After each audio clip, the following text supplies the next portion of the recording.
For the longest time, zombies have ruled for the variance in the game, and Mojang has decided it's time for the skeletons to have their shot. Oh, hi everyone, Dewlan here, and welcome to Snapshot 24W07A. We've got a brand new mob, everybody! Introducing the new Bogged mob. This skeleton variant is found within the swamps and the mangrove swamps of your world, and it is a disgusting little swamp creature. Look at it. It's got some crazy texturing on its head, and it's just sickly and green, and oh, I love it so much. Now, of course, this little swamp thing isn't just here for looks. It will shoot off poison arrows, making it the second skeleton variant in the game to use tipped arrows as its main weapon. The first one, of course, being the stray with the slowness arrows. And when you see skeletons with poison, you may be thinking the same thing as me, and yes, they're in the trial chambers. If you remember our coverage a couple snapshots back, there was a skeleton that was holding a poisonous arrow that we all kind of speculated was a bit of a placeholder. This week, that dream comes to a realization because the Bogged is here and it's dangerous. Just like a stray, it has a chance to drop poison arrows when killed, making them incredibly renewable now, which is super great because I think we need a way to utilize tipped arrows in the game a little bit better. Oh, a golden tater, thank you. Hey Mojang, big fan. In case you're listening, I hear you're getting people more into tipped arrows. If you want us to continue that trend, maybe we should introduce something into the game. Maybe like a villager workstation or something that could really utilize an arrow functionality. Maybe something that was promised a while ago. I don't know, just a thought. I don't know. I don't know what I'm talking about. I'm sure that'll probably never happen. Anyway, moving on. Let's talk about some technical changes. Redstone Edition. Last week, Mojang introduced a new concept, stopping hoppers from picking up items if there was a full block on top of them.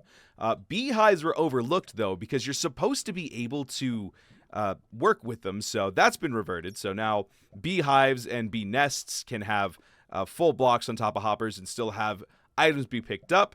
And then also last week, I missed this, but minecart hoppers stopped working with that new change, but that's been reverted, so minecart hoppers will work just how they did before. Long story short, minecart hoppers, they work. Bee farms, they work. And in that same vein, the data pack has been updated so that does not block hoppers is now an option for certain blocks. When that tag is added to a block, it will no longer block a hopper from picking up items if it's on top of one. Did you know that if a panda sneezes, it drops a slime ball? And did you know that that's hard-coded into the game? And did you know that that is a bug? Well, not anymore. Now, with the new data pack version, you can change the loot table so that when a panda sneezes, it can be whatever you want it to be. Someone get this guy a tissue. And now let's go over some bug changes, starting off with the brand new wind charge item that was introduced last week. Link in the description if you didn't catch that one, but there's been some tweaks to it. First things first, if it collided with a non-transparent block like a vine, it would collide with it, but now it goes right through it. This also makes a lot of sense, but it's not supposed to be able to hurt the breeze mob, so now it bounces back when it hits the breeze mob. Breeze was also not affected by looting 3, which now it is, so it drops more wind charges with looting.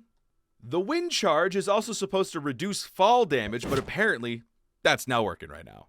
And finally, one bug they seem to be catching up on, but not quite entirely. We've lost another double colon. The land world is now correct, and the world is just a little bit sadder now. But hey, we still have this one, but we are down to one final double colon. But hey, that's all the news for this week's Snapshot. Thank you everybody so much for watching this video. If you found it helpful, if you're excited for 1.21, let me know by giving the video a like, subscribing to the channel to become a member of the Dew Crew, and stay tuned for more of these Snapshot videos because I do them every week. But until next time, this is Dewlan, and I'll see you later. Bye now.